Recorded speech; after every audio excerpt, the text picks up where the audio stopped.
नमस्कार दोस्तों, कैसे हैं आप? निश्चित ही आप सब स्वस्थ होंगे, मस्त होंगे, बहुत खुश होंगे। तो चलिए, सबसे पहले तो मैं आपसे एक अनुरोध करना चाहती हूँ कि यदि आपने मेरे चैनल को सब्सक्राइब नहीं किया है तो वो कर लें। बेल आइकन के बटन दबाएं, लाइक करें, कमेंट करें और साथ ही शेयर करें। वो इसलिए कि आज जिस उद्देश्य की पूर्ति के लिए मैं आपसे जुड़ रही हूँ, जुड़ने जा रही हूँ, यदि आपने उसमें कमेंट नहीं किया, उसे शेयर नहीं किया, तो शायद मेरा उद्देश्य पूर्ण नहीं हो पाएगा। तो मित्रों, ऐसा है कि कई बार हमारे साथ ऐसा कुछ होता है, कुछ ऐसी छुटपुट घटनाएं होती हैं और हमें लगता है कि हमें उस घटना पर कुछ रिएक्शन देना था, कुछ कहना था, लेकिन हम किन्हीं वजहों से, किन्हीं कारणों से ऐसा नहीं कर पाते हैं। तो मेरे साथ भी कुछ ऐसी घटनाएं हुई हैं, यात्रा के दौरान हुई है ये घटना, और मैंने उस समय एक अनजाने से डर की वजह से उस पे कुछ रिएक्ट नहीं किया, कुछ रिएक्शन नहीं किया और ना ही कुछ कहा। तो ये बात मुझे सदैव कचोटती रही कि फ़ला ऐसा हुआ था और मैंने उसमें कुछ रिएक्शन नहीं दिया, तो ये मुझे जबकि करना चाहिए था। तो मैं आपको एक घटना बताने जा रही हूँ, आपके साथ एक घटना साझा करने जा रही हूँ, और ऐसी जिसमें किसी एक अनचाहे मददगार ने आकर मेरी मदद की और मैंने उसको थैंक्स नहीं कहा। तो बहुत दिनों से मेरे मन में बार-बार ये बात कचोटती थी कि मैंने उस शख्स का धन्यवाद क्यों नहीं किया। तो मुझे लगा कि मेरे लिए अब एक बहुत अच्छा तरीका है कि मैं अपने चैनल के माध्यम से, अपने मित्रों के माध्यम से अपने उस अनजाने मददगार को धन्यवाद कर सकती हूँ। तो इसलिए आज मैं आपके साथ अपना एक अनुभव, अपनी एक बात साझा करने आई हूँ और एक बार पुनः कह रही हूँ कि आप लाइक करें, कमेंट करें और शेयर भी करें और मेरे चैनल को सब्सक्राइब करें। मेरे चैनल के बेल आइकन के बटन को भी आप दबावें। तो बात है वर्ष 2015 की, जबकि मैं भोपाल गई हुई थी अपने किसी काम से। दिन भर के कार्य के बाद मेरा लौटने का रिजर्वेशन था और मैं जो है वापस अपने गंतव्य में आने वाली थी। मैं स्टेशन में बैठी अपने ट्रेन का इंतज़ार कर रही थी और चूँकि मैं बहुत ज़्यादा यात्रा नहीं करती, थोड़ा सा मैं घबरा भी रही थी।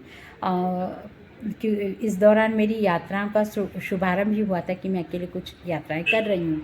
तो मैं अपने ट्रेन में जो मेरे टिकट में जो नंबर दिया था ट्रेन का, उस नंबर से आने वाली ट्रेनों को चेक कर रही थी। उसके साथ ही स्क्रीन पर भी मैं अपने ट्रेन का शेड्यूल देख रही थी। शेड्यूल में उस दिन मेरी ट्रेन लगभग 2 से ढाई घंटे लेट थी।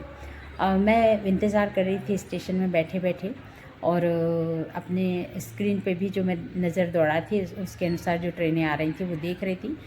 एक ट्रेन आई, मैंने अपनी टिकट से संभवतः उसी समय पे आई, तो मैंने अपनी टिकट से ट्रेन का नंबर मिलाया तो मुझे नंबर नहीं मिला। मैंने सोचा ये मेरी ट्रेन नहीं, और मैं बैठी रह गई और मेरे सामने से ही वो ट्रेन चली पड़ी।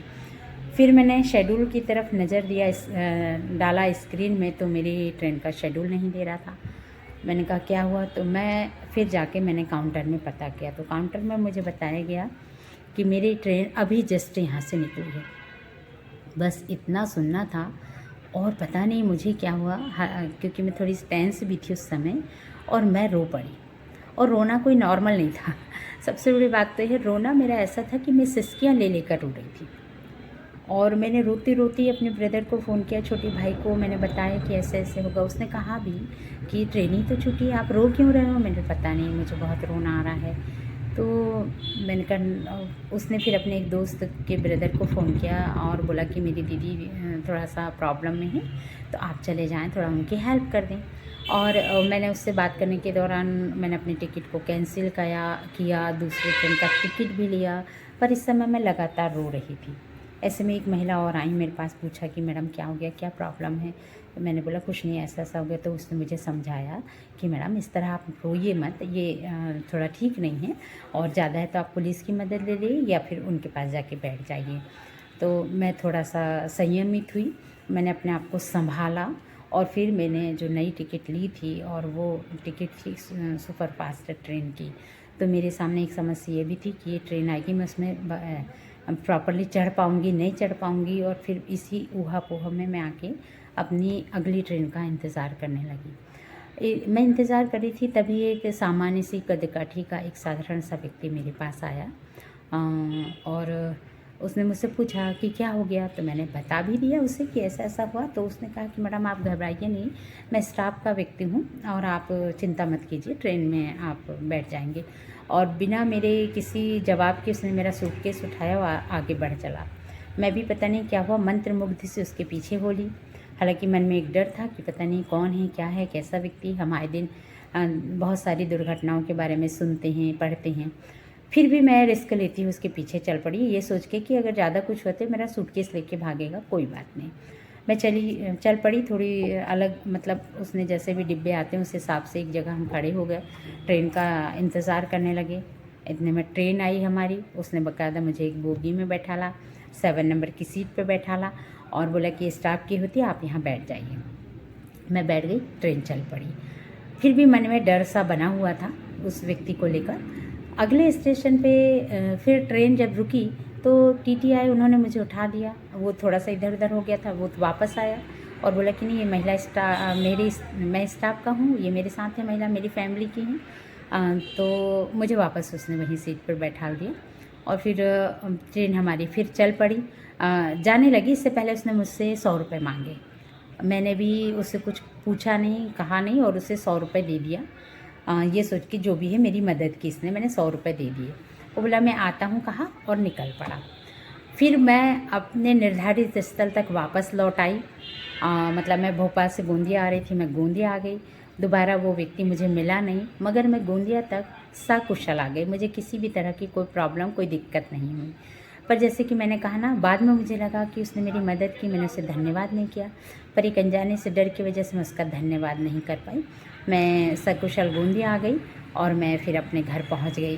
तो बस यही था कि मुझे उस व्यक्ति को धन्यवाद कहना था। और बार बार मुझे इतने वर्षों से ये बात कचोट रही कि मैंने उस व्यक्ति का धन्यवाद नहीं किया जिसने मेरी मुसीबत के वक्त मेरी मदद की।